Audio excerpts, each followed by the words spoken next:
అందరికీ నమస్కారం. Welcome to Geethasri kitchen. ఈరోజు ఈ వీడియోలో నేను మీకు చాలా హెల్తీగా అలాగే ఎంతో టేస్టీగా దోస రెసిపీ చేసి చూపించబోతున్నానండి. ఈ దోసల్ని మనం జొన్న పిండితో వేస్తున్నాం కాబట్టి చాలా హెల్తీ అండి.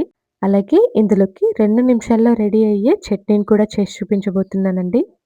ఈ దోసను మనం 2 రకాలుగా వేసుకొని ఎంజాయ్ చేస్తూ తినేయొచ్చండి. ఈ దోసలోకి ఈ చట్నీ చేయడం వల్ల ఇంకాస్త టేస్ట్ యాడ్ అవుతుందండి. లేట్ చేయకుండా ఈ హెల్తీ దోస రెసిపీని ఎలా తయారు చేసుకోవాలో చూసేద్దాం. వీడియో చూసే ముందు ఒక లైక్ చేయండి ప్లీజ్. ముందుగా ఒక గిన్నె తీసుకొని అందులోకి 1 కప్పు వరకు జొన్న పిండిని వేసుకోవాలండి. ఇప్పుడు జొన్న పిండి తీసుకున్న కప్పుతోనే 1 కప్పు వరకు బియ్యం పిండిని వేసుకోవాలండి. రెండింటిని కూడా ఒకే కప్తో మెజర్ చేసి తీసుకోవాలండి. అప్పుడే మనకి దోసలు చక్కగా వస్తాయి.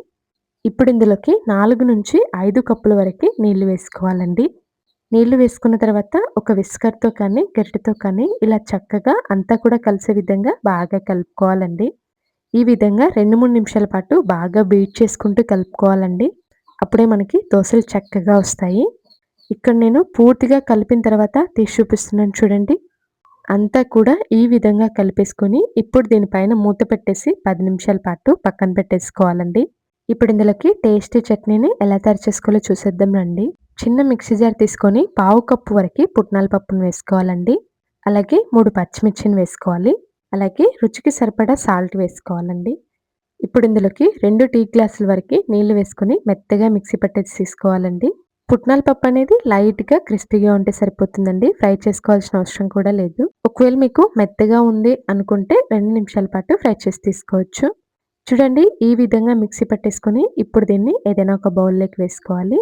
తాలింపు కోసం ఒక చిన్న తడకా పాన్ తీసుకొని ఆవాలు, జీలకర్ర వేసి చిటపట అన్న తర్వాత కాస్త కరివేపాకును వేసి ఈ విధంగా చిటపట అన్న తర్వాత చట్నీలోకి వేసుకోవాలండి. చూసారా ఎంత ఫాస్ట్‌గా చట్నీ రెడీ అయిపోయిందో? మీరు దీన్ని ఒక్కసారి ట్రై చేశారంటే మీకు తక్కువ టైం ఉన్నప్పుడు మళ్ళీ మళ్ళీ ఇదే చట్నీని చేస్తారండి. అంత బావుంటుంది ఈ చట్నీ టేస్ట్. ఇప్పుడు తాలింపు మొత్తం ఇందులో కలిసే విధంగా బాగా కలుపుకోవాలండి. కన్సిస్టెన్సీ చూసారా? ఈ విధంగా ఉంటే సరిపోతుందండి. మరీ లూజ్‌గా అవసరం లేదు. మరీ గట్టిగా అవసరం లేదు. ఇప్పుడు 2, 3 పచ్చిమిర్చిని ఇలా చిన్న ముక్కలుగా కట్ చేసి తీసుకోవాలి. కాస్త కొత్తిమీరని, కరివేపాకును కూడా తరిగి తీసుకోవాలండి. ఒక మీడియం సైజు క్యారెట్‌ని ఈ విధంగా గ్రేట్ చేసి తీసుకోవాలి. ఒక పెద్ద సైజు ఉల్లిపాయని ముక్కలుగా కట్ చేసి తీసుకోవాలండి. ఇప్పుడు మనం 10 నిమిషాల పాటు పక్కన పెట్టుకున్న పిండిని తీసి చూపిస్తున్నాను చూడండి. ఇప్పుడు ఈ పిండిని విస్కర్‌తో మళ్ళీ 2, 3 నిమిషాల పాటు బాగా కలుపుకోవాలండి. ఈ విధంగా కలిపేసుకొని ఇప్పుడు మనం కట్ చేసుకున్న వాటిని ఈ విధంగా వేసేసుకోవాలండి. ఈ క్యారెటు, ఉల్లిపాయలు ఇవన్నీ వేసుకోవడం వల్ల దోసకి ఇంకాస్త టేస్ట్ వస్తుందండి. ఇప్పుడు గరిటె తీసుకొని ఇవి మొత్తం దోస పిండిలో కలిసే విధంగా బాగా కలుపుకోవాలండి.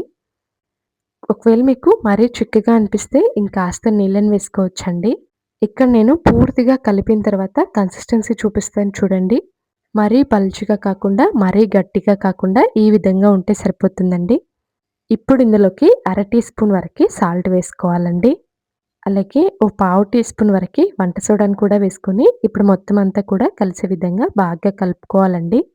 వంట సోడా అనేది ఖచ్చితంగా మనం దోస వేసే ముందే వేసుకోవాలండి. ఈ విధంగా బాగా కలిపేసుకొని ఇప్పుడు దోస పాన్ పెట్టేసుకొని బాగా వేడైన తర్వాత ఇక్కడ నేను చూపిస్తున్న విధంగా పైన నీళ్లు చల్లేసుకోవాలండి. అప్పుడే మనకి దోసలు క్రిస్పీగా వస్తాయి. ఈ విధంగా ఆవిరైపోయిన తర్వాత ఇప్పుడు మనం కలిపి పెట్టుకున్న పిండిని ఈ విధంగా వేసేసుకోవాలండి. నార్మల్ దోసలాగా మధ్యలో వేసేసుకోకుండా ఇక్కడ నేను చూపిస్తున్న విధంగా అంచుల నుంచి ఒక సైడ్ నుంచి వేసుకోవాలండి. మొత్తం అంతా కూడా వేసుకున్న తర్వాత ఈ విధంగా రౌండ్‌గా చేసుకోవాలి. ఈ విధంగా పిండి వేసిన తర్వాత ఇప్పుడు స్టవ్‌ని మీడియం ఫ్లేమ్‌లో ఉంచుకోవాలండి. బబుల్స్ చూసారా ఎంత చక్కగా వస్తున్నాయో? మనం పిండిని విస్కర్‌తో చక్కగా కలుపుకుంటే ఈ విధంగా వస్తాయండి. ఈ విధంగా పైన పిండి మొత్తం ఆరిపోయిన తర్వాత ఇప్పుడు దీనిపైన ఆయిల్ వేసుకోవాలండి. ఆయిల్ వేసుకొని అంచులంపటి ఈ విధంగా అనేసుకోవాలండి. చూసారా ఎంత మంచి కలర్ వచ్చిందో?